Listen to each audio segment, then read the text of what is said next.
ঢাকাই সিনেমার জনপ্রিয় চিত্রনায়িকা পূজা চেরি এবার ভিন্ন রূপে হাজির হয়েছেন ওয়েব সিরিজ ব্ল্যাক মানিতে। রায়হান রাফি পরিচালিত এই সিরিজের শুটিং শেষ হয়েছে এবং আগামী জানুয়ারিতে একটি ওটিটি প্ল্যাটফর্মে মুক্তি পাবে এটি। সিরিজটির আইটেম গান প্রেমের দোকানদার মুক্তির পর থেকেই সামাজিক মাধ্যমে ঝড় তুলেছে, যেখানে পূজা চেরি তার আবেদনময়ী পারফরমেন্স দিয়ে দর্শকদের মন জয় করে ফেলেছেন, যা নিয়ে নেট দুনিয়ায় আলোচনা তুঙ্গে।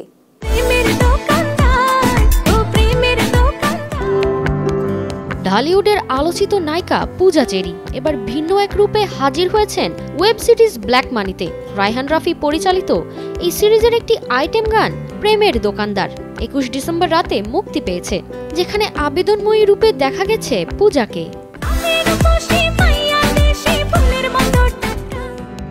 গানটির দৃশ্যায়ন ও তার পারফরমেন্স ইতিমধ্যেই দর্শকদের প্রশংসা কুড়িয়েছে। গানটি লিখেছেন প্রিয় চট্টোপাধ্যায়, সুর করেছেন আকাশ এবং কণ্ঠ দিয়েছেন কণা ও আকাশ। প্রায় 4 মিনিটের এই গানটির কথায় আমি হেইলা দুইলা নাচবো যখন খাবে তুমি ঝটকা। পূজার অভিনয় ও নাচে এক নতুন মাত্রা যোগ হয়েছে। গানটির মুক্তির পর সামাজিক মাধ্যমে পূজার পারফরমেন্স নিয়ে বেশ আলোচনা চলছে এবং ভক্তরা তার অভিনয়কে প্রশংসিত করেছেন।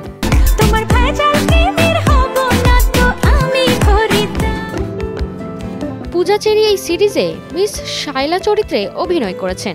গণমাধ্যমে তিনি জানিয়েছেন, প্রথমবার ওয়েব সিরিজে কাজ করার অভিজ্ঞতা ছিল তার জন্য বেশ অনুপ্রেরণাদায়ক। গল্প এবং চরিত্র পছন্দ হওয়ায় ওয়েব সিরিজে কাজ করার সিদ্ধান্ত নিয়েছেন তিনি। পূজা আরও বলেন, কণা গানটি খুব সুন্দর গেয়েছেন আর তিনি খুব আনন্দ পেয়েছেন এই গানে নেচে। তিনি আশা প্রকাশ করেছেন দর্শকরা সিরিজটি দেখার পর গানটির সাথে আরও সংযোগ স্থাপন করতে পারবেন। তারতিবা ফারুহি, কালের কণ্ঠ।